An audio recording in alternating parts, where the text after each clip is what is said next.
এখন কেন করলেন? আমরা যখন বলতে লাগলাম যে এতদিন কেন বলেননি, মাননীয় প্রধানমন্ত্রী তিনিও তো হাতে ভোট দিয়েছেন, আইনমন্ত্রীরা হাতে ভোট দিয়েছেন, তা হাতে ভোট দেওয়ার অর্থ হলো যে আপনি 84 সংস্কার প্রস্তাব মেনে নিয়েছেন, গণভোটকে মেনে নিয়েছেন। আপনি নিজে গণভোটে ভোট দিয়ে যদি বলেন এটা মানি না, তাহলে আপনি নিজের ভোটকে আপনি ইগনোর করলেন। এই প্রশ্ন আমরা এখন তুলি। তখন সরকারের একজন মন্ত্রী পার্লামেন্টের জবাব দিচ্ছেন যে এই সংস্কারের বাহানা করে নির্বাচন আদৌ হয় কিনা সেজন্য আমরা সব জেনে শুনেও গোপনে গোপনে আমরা যা হোক একটা সমঝোতা করে যা বলেছে তাতেই স্বাক্ষর করে ফেলেছি। কি আপনারা সাক্ষী? এটা পার্লামেন্টে বলেছেন না উনি?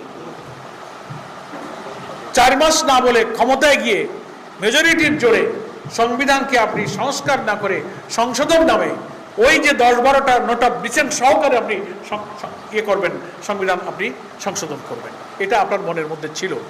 এটার নাম তো দ্বিচারিতা।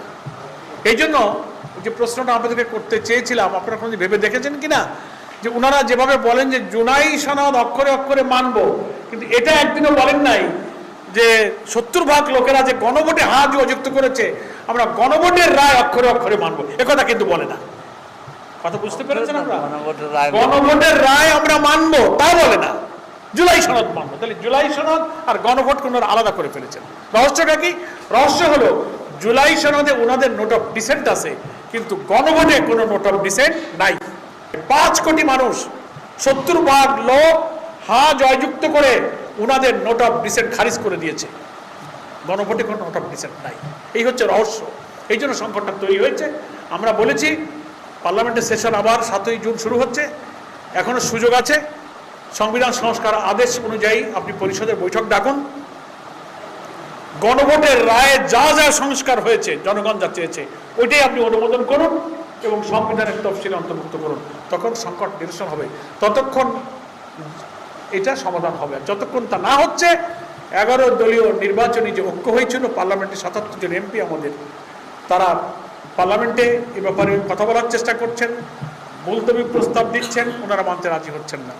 ফলে যে 70% লোক সংস্কার চায়, ওনারা যদি সকল রাজনীতির কেন্দ্রবিন্দু সংসদ এটা নিষ্পত্তি না করেন, তাহলে 70% লোকের কাছেই, জনগণের কাছে এই আন্দোলনে এগিয়ে যাওয়া ছাড়া বিরোধী দলের হাতে আর কোনো সমাধান নেই।